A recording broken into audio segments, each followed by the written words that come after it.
अब देश संविधान से चलेगा, न कि राजा डंडा चलेगा। तो इसलिए हमारी मांग है कि अगर लोकतंत्र बचाना है तो संसद भवन से सिंघुल को हटाना है। कि उन्हें ये लगा होगा कि प्रधानमंत्री जी जब शपथ लेने गए थे तो प्रणाम नहीं किया था, हो सकता है इसी वजह से उनकी भावना इस तरह की आई हो कि हटे। आपके क्षेत्र की जनता ने आपको विकास के कार्यों के लिए चुना है कि यहाँ पर आकर इस तरीके की विवादित राजनीति करने के लिए? देखिए, बिल्कुल हटाना चाहिए क्योंकि ये लोकतंत्र है, डेमोक्रेसी, और वहाँ पे अब राजतंत्र तो रहा नहीं। जो उचित हुआ है नरेंद्र मोदी जी ने किया है और उसको रहना चाहिए। आपके क्षेत्र की जनता ने आपको विकास के कार्यों के लिए चुना है कि यहाँ पर आकर इस तरीके की विवादित राजनीति करने के लिए? भाई, जिस तरीके से ऐसे प्रतीकों को गलत दृष्टि में इतने दशकों से दिखाने का प्रयास किया गया, आज जब हमारे प्रधानमंत्री जी के द्वारा उन्हें उचित सम्मान दिया जाता है, क्यों इन्हें इन सारी चीजों से ऐतराज होता है? क्यों नहीं भैया सकारात्मक राजनीति की सोच ये विपक्ष के नेता रख सकते हैं, एक साथ आगे बढ़ने का प्रयास करें, ना कि इस तरीके के विवादित बयान देकर बंटवारे की राजनीति करें। कि उन्हें ये लगा होगा कि प्रधानमंत्री जी जब शपथ लेने गए थे तो प्रणाम नहीं किया था, हो सकता है इसी वजह से उनकी भावना इस तरह की आई हो कि हटे। और कॉन्स्टिट्यूशन, अच्छा कॉन्स्टिट्यूशन, हम ही अगर ये बात पूछें कि सरकार को कॉन्स्टिट्यूशन के लिए लगाने के लिए क्या दिक्कत है? आर के चौधरी साहब ने जो मांग की है वो सत्य है, और ये लोग जो राजदंड वहाँ लगाए हुए हैं, अब ये देश राजदंड से नहीं चलेगा, ये लोकतंत्र से चलेगा। क्योंकि इस राजदंड को पंडित जवाहरलाल नेहरू जी ने संग्रहालय में रखवा दिया है और यहाँ पे लोकतंत्र की स्थापना की।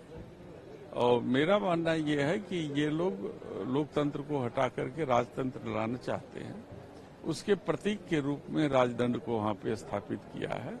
इसलिए आर के चौधरी साहब ने अपनी भावना को लोकसभा के अध्यक्ष के सामने रख दिया है और मांग की है।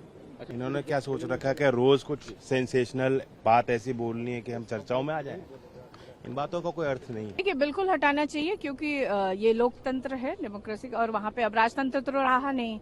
तो अगर सिंघुल को लगाना ही चाहिए तो उसको म्यूजियम में रखना चाहिए, जहाँ की देश के सभी लोग जाएं और वहाँ पे उसका दर्शन भी करें जो लोग देखना चाहते हैं। तो ये अच्छा, जिसने भी ये मांग की है बहुत अच्छा, और हम लोग उसको सपोर्ट कर सकते हैं। भारतीय जनता पार्टी कह रही है ये तमिलनाडु के लोगों का, मैं कह रही हूँ कि ये डेमोक्रेटिक है, अब राजतंत्र रहा नहीं और वो राजतंत्र का प्रतीक है, इसलिए उसको हटाना चाहिए। तमिलनाडु के लोग नहीं, किसी का भी अपमान नहीं है। आप बताइए, म्यूजियम में बहुत सारी ऐसी चीजें पुरानी जिसकी रखी हुई है, तो किसी ने भी अभी तक तो ये नहीं कहा कि किसी राज्य का अपमान हो रहा है। बहुत सारे राज्य की अच्छी चीजें वहाँ पे रखी हुई है, तो इसमें तो कोई अपमान की बात तो है ही नहीं ना। मैं कह रही हूँ हमारे देश के ही म्यूजियम में, मैं नहीं कह रही हूँ कहीं की और आप रखिए। आप म्यूजियम में, नेशनल म्यूजियम में उसको रख दीजिए। तो उनकी मामला है, वो कर रहे हैं, जो उचित हुआ है नरेंद्र मोदी जी ने किया है और उसको रहना चाहिए। जो कॉन्स्टिट्यूशन बनाई है उसके ऊपर ये देश चल रहा है। सिर्फ वोट पाने के लिए संविधान का विषय ले रहे हैं। आपने देखा नरेंद्र मोदी जी साहब जब सेंट्रल हॉल में आए तो उन्होंने अपने कॉन्स्टिट्यूशन सर पे लगाया।